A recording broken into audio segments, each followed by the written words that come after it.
Can you hear me? Can you hear me now? I can hear you. I can hear you. I can hear you. I can hear you. Can you see my screen?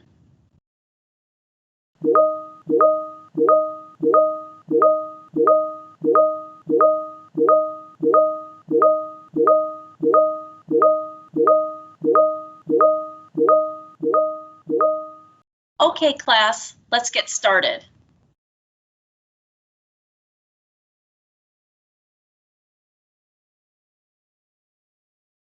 Good afternoon, staff and students. This is Principal Rose. As many of you have probably heard, the Seattle School District has decided that to help the stop of the spread of the coronavirus, all Seattle Public Schools will be closed for at least the next 14 days beginning tomorrow. We are finishing out the afternoon today as scheduled. Let's remain calm, as focused as possible, and end strong today. This does not mean that there have been confirmed cases of the virus among the staff and students at our school. This is being done out of an abundance of caution. During the closure period, all school buildings will be closed to staff and students. Everyone needs to take everything home with them this afternoon.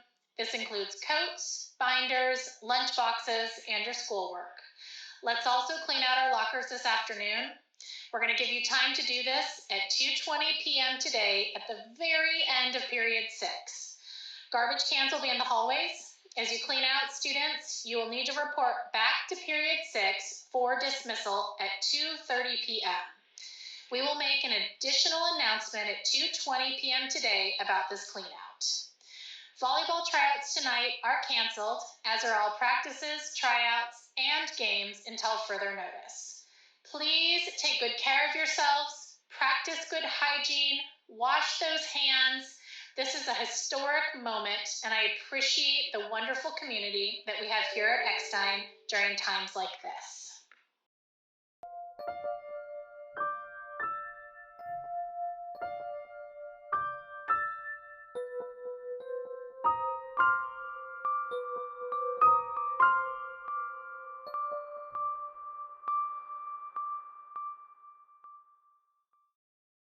So on March 11th, we were speculating that at any point our school district, like others before us, specifically North Shore School District, was the first in the region to go into remote learning.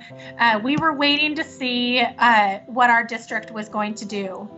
So at about, I want to say it was in the 10 o'clock hour, I got a call from my director Halfacre, saying the call's been made. We are going to head into remote learning for 2 weeks. And I remember it took my breath away. And it seemed like an overwhelming challenge ahead of us. How are we going to keep the education moving forward for our students? At that point, I knew I needed to create a message to staff to let them know. I needed to do an intercom announcement to students, letting them know. It was a lot. It was very emotional and heavy and stressful. I think I thought what everybody thought. I think I was like, oh great, 2 extra weeks of spring break. This is awesome. Like, I can't wait. And it was all kind of, I remember taking a video in school that I'm actually really glad I took, like after school got out, and everyone was like, Coronacation, like, yeah, let's go, can't wait to hang out.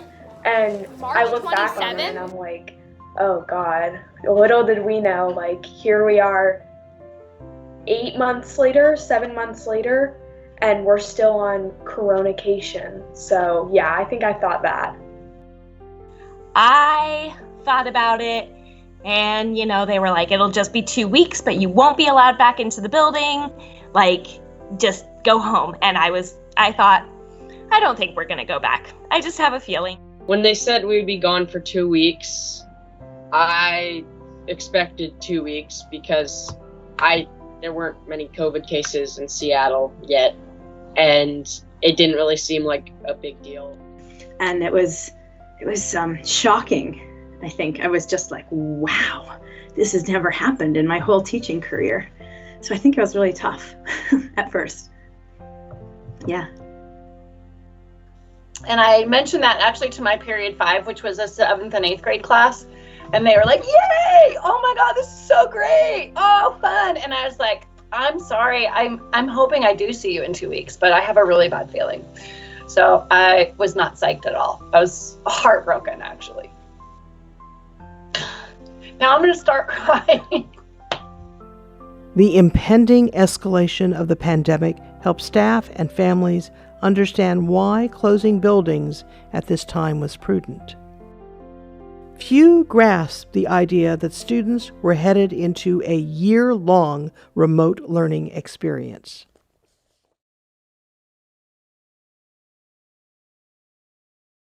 So we learned really quick to pull back on our emails and just have teachers communicate once a week with what their learning targets or objectives were, and then what the agenda for the week was and what needed to be accomplished as far as homework for the student. Later, I think it was like a week and a half into the 2-week break, I don't know, I was a little scared, like more, worried about how people were going to adjust and how we were going to adjust to online school. I was having like mixed feelings about it because I was having like a good time. Like I was hanging out with my friends. I was able to see people and like it was fun, but I kind of knew like it was gonna get boring after a while. Yeah, I was depressed. I hated it. You know, PE is supposed to be their break and their movement and their time to be social with other students. And that was why I really love it, because that's their time to be able to interact with each other, and instead it's the opposite because we're isolated. So everything about it was not good. Immediately, teachers and staff needed to master software applications such as Schoology and Microsoft Teams. To help students and staff adapt to the new normal of remote learning, SPS developed a class schedule aimed at not overwhelming students. You know, when it was in the very beginning and we were expected just to post fun stuff, engaging stuff, science exploratory stuff online with no expectations, that was kind of fun. And I posted a lot of stuff. I think it was pretty good. It was a total challenge. I mean, Mr. Wires and I work together to try and get some lessons and figure stuff out.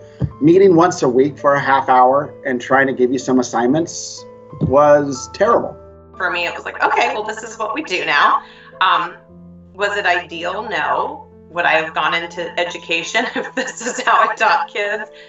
Probably not. I think I saw kids for 30 minutes, my classes for 30 minutes, 1 day a week. So it wasn't enough time. It wasn't enough.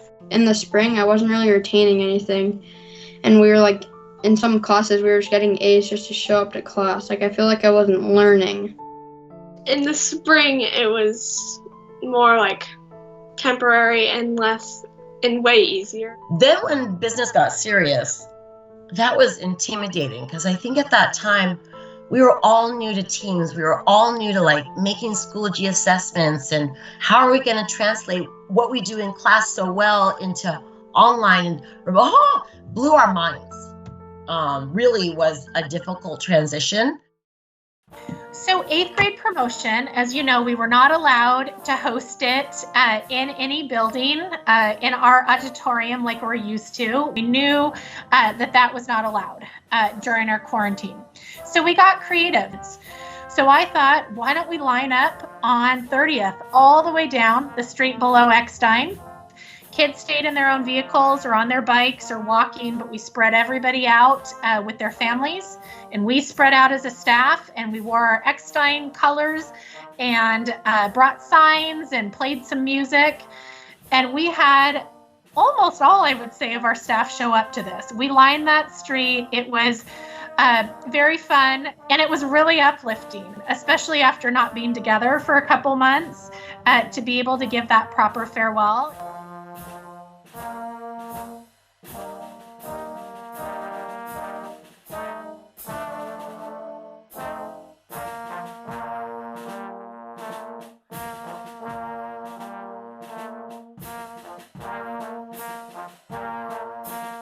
The 2019-2020 school year ended. A collective sigh of relief could be heard as staff and students powered down computers. It was summertime, and everyone needed a chance to relax and recharge. Summer camps, vacations abroad, and indoor visits would have to wait. The summer of 2020 needed to be a time to bank energy and wrap around the idea that remote learning would return in earnest at the beginning of September. There was like a 3-week to month kind of period of time where I had nothing to do.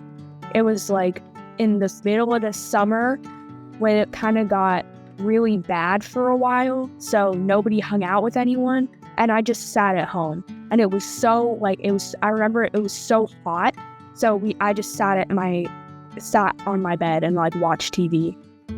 If I thought about it for a little too long, I'd be like, oh my gosh, there's a global pandemic going on. Like, I'm sitting at my house while a global pandemic is going on. Like, that was definitely weird to think about. Today, Seattle Public Schools announced that only remote learning will happen this fall, and that district is not alone. I was really sad when I found out over the summer that we still wouldn't be coming back, and we still aren't back. I've been teaching online almost longer, if not actually longer at this point, than I taught in person. So that's interesting.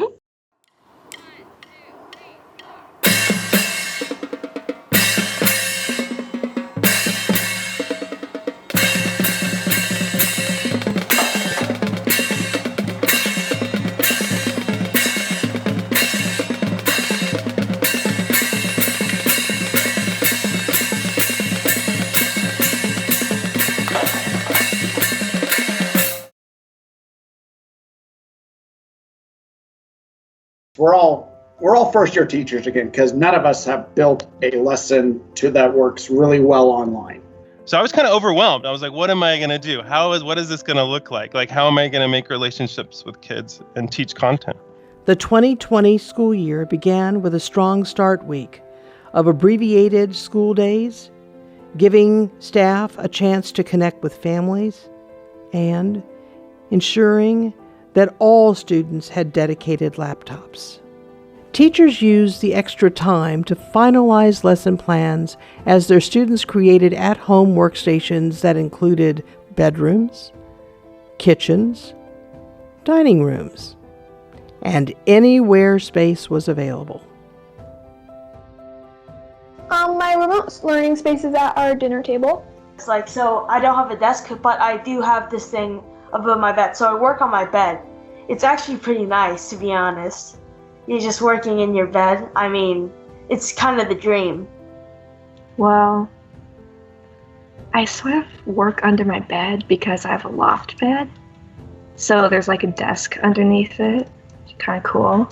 The beginning of the school year is always filled with communications home, paperwork returned, and finalizing student schedules.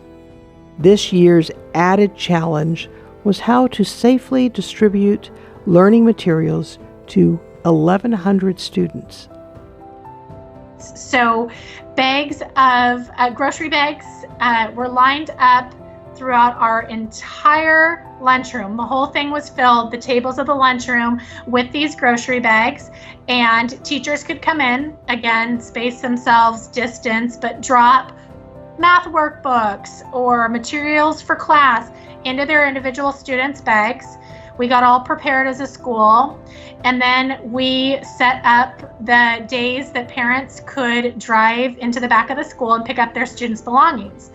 This got crazy because we had a bunch of smoke-filled days where the air quality, due to wildfires down south of us, were prohibiting us from being outside to give these bags of materials out. So we kept having to postpone. We finally did it one rainy Saturday in September, and had parents drive in through the lot, and they would get a number. They would say their student's name. Somebody on a walkie-talkie would read off the student's name to somebody in the cafeteria who would grab the bag and then bring it out to the car. Now that materials were delivered, a firm bell schedule in place, and students ready at home, it was time for the 2020-21 school year to begin. So, like on Monday and Thursdays, I start with first period. Then I do the asynchronous work. Then usually I have a bit more time, like 10 minutes. So I use the bathroom and do that sort of stuff, get a snack. Then it's second period, same thing, except with lunch. Then we go into the afternoon for third period. I teach 6 classes, or 3 classes every day. So that means that my evening goes till, and a lot of other teachers as well, but I'm probably working till about 6 o'clock every night, working on various stuff. And then, repeat it the next day. So I've been kind of preparing as I go. But what I do was try to adapt what I know in teaching in person and to make lessons interesting. Having group work as best as I can in remote teaching. I feel like sometimes I don't really like it because, you can get all your work done in class, not that often, but, you'll just get really bored. Just because, having 3 classes a day, it just feels so long. Some subjects transferred to remote learning more easily than others. I do take PE, and at the beginning of the class, we usually have these warm-ups we do. We watch a YouTube video about doing the squats, doing the plank, doing this something else. It's definitely not something that's easy to adapt, and I didn't want to go too content heavy.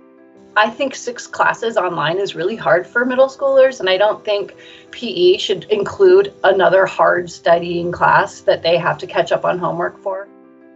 I think the Amplified curriculum is well suited to this mode of school, given that it's a lot of online content and not a lot of hands-on. So I'm not worrying about how do I transfer a lab experience into online. So I think that's one thing that's kind of has helped us out. It's definitely more challenging than when we were in school. It's harder for motivation, but it's definitely easier. There's more open note tests, which I've found, which is really helpful. And so to engage them, I hope that the class and the information is engaging. Kids tend to send me emails and ask me things. I have a really high turn-in rate in terms of work. For English, for kids doing the detective story, they've been really good. I'm just working on being persistent about it and hopefully making online interaction a normal. My darlings, if you are just joining us, please refresh or resync your notebook. I want you to have the most updated pages there. I'm going to hush my puppies and let you find that in your notebooks, and then can you unmute and tell me, got it? Got it. One person? Got it. Got it. Got it. Got it. In the fall, we've really tried a lot of positive reinforcement, a lot of praise, excitement. I am just trying to be out there and wacky and way over the top because I have to act a lot more so that they can see my, my feelings and my excitement. Yeah, even if they don't sound that enthusiastic, you still feel like they are kind of enthusiastic. In classes, there are a lot of things that we do together, with other students. In my geometry class, we go with a bunch of other students and we work together. It's engaging to do that. Sometimes I get a little sidetracked because I'm like, ooh, my putty is here, I want to play with it, and then I get a little distracted sometimes with emails popping up, but for the most part, I'm pretty engaged during class. Sometimes it can be pretty dull because it's really, I don't know. Some of my teachers lecture, and that's not really fun.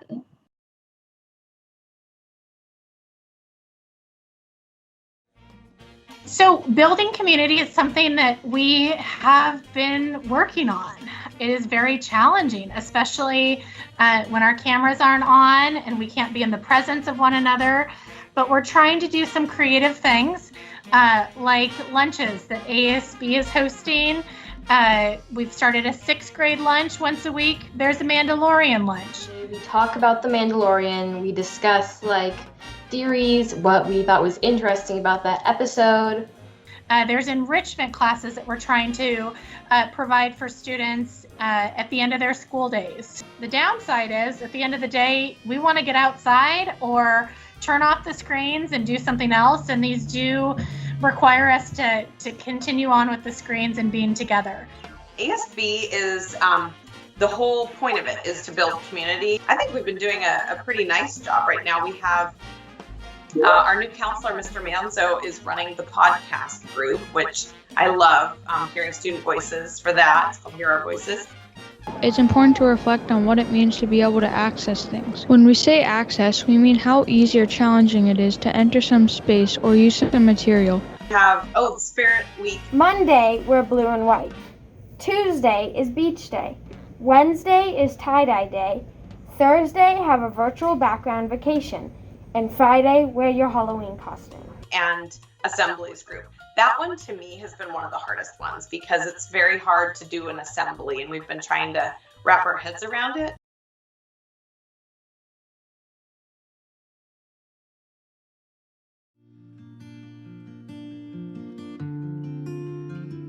I basically got kicked out of me. I'm like, wait a second, I was in the meeting, and I tried entering again. And they were like, why weren't you answering me? I was like, I was still waiting for you to let me. She's like, well, that explains why I kept asking you questions and you wouldn't answer. Like, there's internet issues, there's screen freezing up issues, there are chat issues sometimes. If you are doing bad or you're feeling bad in a classroom, part of it is the fact that you're being disengaged. So you're not engaged, and part of being engaged is actually making eye contact and looking at, a person. You can see me, but I can't see you, and 90% of communication is totally through facial. In a situation now where not doing work and not going to class is as easy as just turning off your camera.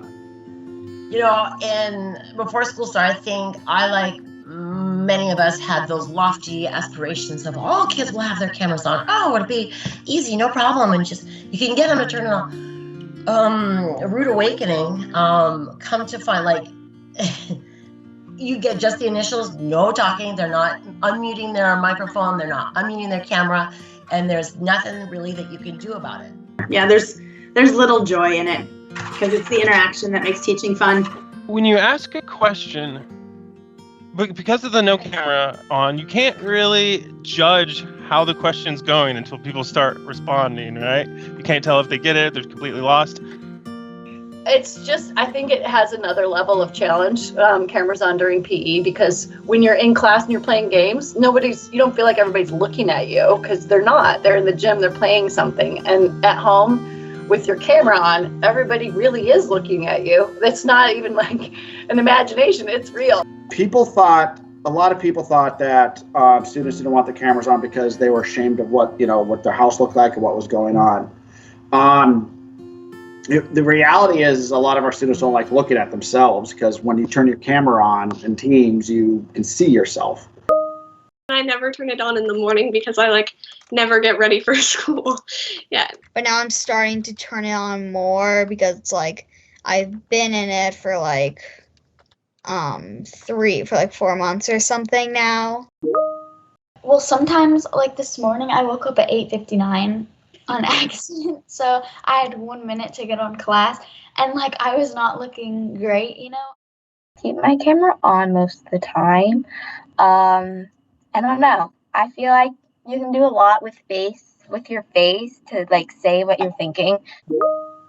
Well, I kind of keep my camera off because I'm kind of shy, to tell you the truth, and also usually Sophia's in my background, and I don't need like everybody looking at her while she's making faces or something. I just try to be me, and I try to like make people feel like they are talking to a person and not a wall or another object. So I try to like be ready to have it on. Well, I used to keep my camera off, but my mom doesn't like that, so she's making me start to put my camera on, so I'm putting my camera on almost always now.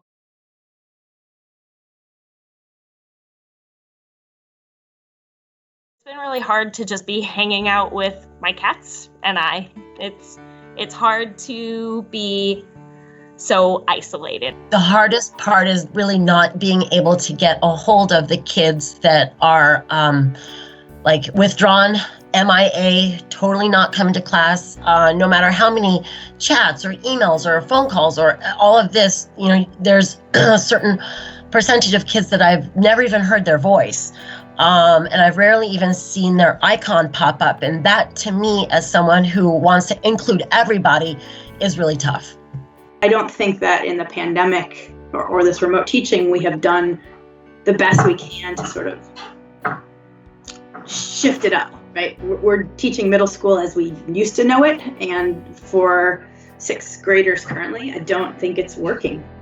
The most challenging thing for me has been remembering everything I need to do, then actually doing it without putting it off until like a couple days before. Because that happened a couple times and I was like, ooh.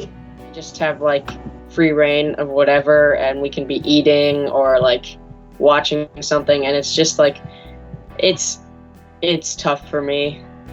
Because ever since online school, I started like procrastinating a lot, and I stopped kind of like working as hard, I feel like.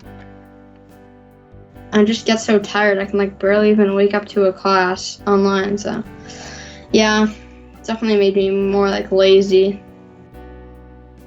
Like when we're doing like the async time, I just like go on my phone and I'm like, okay, I actually need to get off my phone so I can do my work. But then the time goes by really fast and then I just like miss all of my work, and that's when I get behind. Isolation of just not having that social experience, having a different kind of social experience. I think that more than anything, when I talk to kids, that is a part of what's happening. They're on their own, to figure out all their work. That doesn't mean that they don't have adults helping them, but they don't have that same connectivity with peers. So the relationship of school is very different, to a place of challenge. Keeping up with the schoolwork is the most material example of it. It's a lot of work. It's really difficult to manage. It's not real clear what the async time is. So there's a lot of late and missing assignments, and I think that is all this piece of like, even though there would be more homework and more instruction if we were in the school, there'd be the physical presence of working on it together and going through it together. And when you strip that out, it's easy to just miss things, not have things. 10, 9, 8, 7, 6, 5, 4, 3, 2, 1. Remote teaching became much more easy for me, and I got into a groove. I got really savvy about what I was doing. We had cool exit tickets that were checking in. I got really good with my screens. I got really good with monitoring the chat. Sometimes we'll have students fall asleep in front of the computer, and I find that like kind of adorable and kind of funny. And I've had a couple kids show up with like no shirts on, which is not my favorite thing in the world.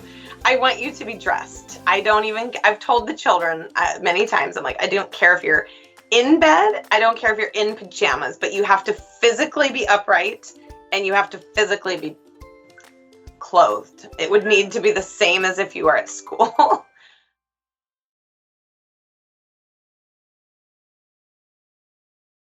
Mounting concerns about the effects of remote learning on students' mental health drove media, politicians, and institutions to push for in-person learning.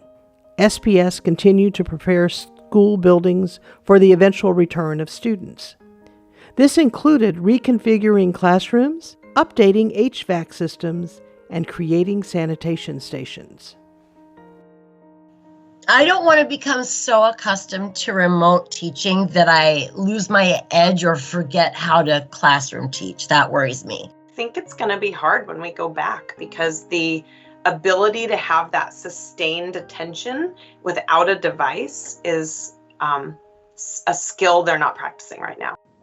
Well, I'm worried about names.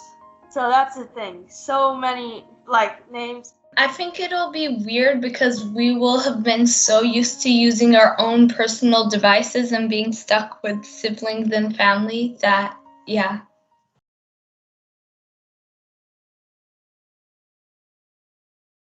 Good morning.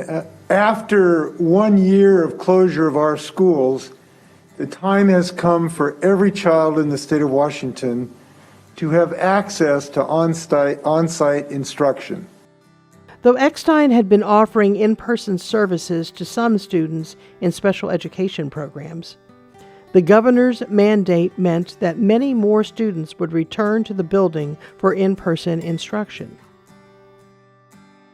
You know what? And I keep on thinking about how we were feeling about going to remote in August and September. And we were thinking, no way, absolutely no snapping way are we going to be able to do this. No way. And then lo and behold, September, October, November, guess what? We're doing it. And we're doing it with style and grace to the best of our abilities. And holy cow, yeah, we're awesome. So I think about that, and what I thought in August was impossible, we are making possible. And so I'm, to come and say, hey, in April, we're going to start coming back in person. My immediate thought is absolutely no way, no snapping way. But then we made August happen, we made remote happen. So bring on the upheaval. We're going to make this happen too.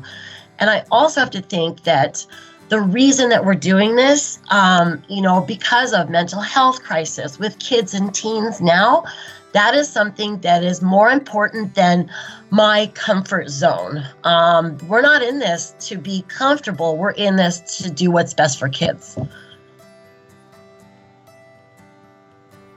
The week before spring break in April saw the return of students to elementary schools and an intense push to train middle and high school staff on how to use personal protective equipment, create a safe environment, and offer learning to students who wanted to return, as well as those who didn't. Cohort A is going to be our hybrid cohort.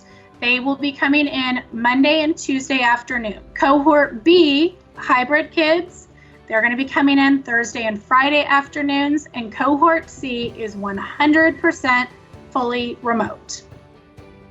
Class periods, they are longer in the afternoons to meet the governor's proclamation and the number of hours, 80.2, that we need to get through before the end of the year. There are reasons why kids aren't going to be able to access in-person learning in the afternoons. And there's big equity issues around this. There's transportation, worries about the pandemic and how it has impacted certain racial groups more than others, safety concerns. There's just a lot. And so we are responsible for checking in on these kids and trying to give them the best experience that we possibly can during this time. These morning sessions are of the utmost importance because that is the only time that we will have a chance to actually see all of our students together. And as usual, I would be posting some kind of an exit ticket at the end of the period for a check-in for understandings. I cannot manage online kids at home and checking in with them while I'm teaching kids at school. So I tried to think of types of enrichment activities that kids could do here at school, and the kids can do the similar activities at home. There's part of me that's excited because, again, going back to that relationship building piece, it's like, oh, that could be kind of fun. But then am I going to be in the corner with the mask on looking like a creepy doctor and can't actually engage? And April 19th, 2021 was the first day of a hybrid method of in-person learning. Roughly 85% of Eckstein's students opted to return to the building. Any person entering a school building needed to attest that they were not sick or had not been exposed to COVID-19. With over 400 students coming to the building at a time, this proved challenging. SPS implemented an electronic attestation form that generated an Excel spreadsheet with over 75 columns. Staff at Eckstein needed to organize this data to provide individual class lists to over 40 teachers, with up to 15 students every day, so that teachers could quickly verify that their students attested prior to entering the building. Since check-in needed to be completed outside, cones with teachers' names were spaced out on the athletic field where students lined up, and teachers confirmed attestation, all while masked and distanced from each other. Then teachers led their classes into the building through different doors to avoid bottlenecking. Feels really weird because it's like almost the end of the year and we're just coming back. It feels like it's all happening so fast. I'm kind of nervous, excited to see everyone. It feels like different than what it should be like, but at the same time, I'm just really excited to be able to be somewhere. So I was nervous. I was really nervous because I didn't know if I'd remember where all my classes were. I was also excited though. So I think a lot of people were really excited to go back to normal school, and it's not normal school. So I think that was difficult for me because I thought, oh great, now everything's going back to normal, and it hasn't at all. So it's like she'd have a computer over here, and then she's right here, and then the class is like all around there. So then she'd like talk. So then we remote people can hear her, and they can hear her. I mean, I didn't feel left out or anything, though I did feel like I was learning something, which was good. The hybrid model is fairly atrocious in terms of delivering instruction, teaching, and then checking for any understanding. No, the hybrid model is not working for teaching remotely. Our morning sessions are too rushed, are very disjointed. If you show up a tiny bit late, you've missed something. It's very challenging, and I don't think it's easier for me, and I don't think it's easier for kids. So often I see in news reports it's about how students are behind, et cetera, et cetera. I've seen a lot of examples as well where students have been thriving in this environment, and so I don't want to only focus on the negative, because students have really adapted well. They've learned a lot of new technology skills. So there are positives in this. I don't wish it upon anybody, but there are positives in this situation, and we should celebrate those. So yeah.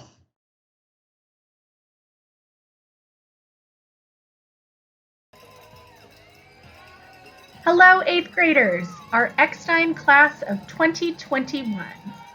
As your principal, I first want to acknowledge that this was not the 8th grade year any of us expected for your final year at Eckstein Middle School. COVID-19 certainly changed the trajectory of your 8th grade year, and you've handled it with grace, you've shown grit, and been as positive as you possibly could be in our new world of remote and hybrid learning. On behalf of your Eckstein staff, we thank you, we celebrate you, and we can't wait to hear about all your future adventures and all of your successes. Now it's your time to fly, Eckstein Eagles. Go get out there in the world and do great things. Thank you.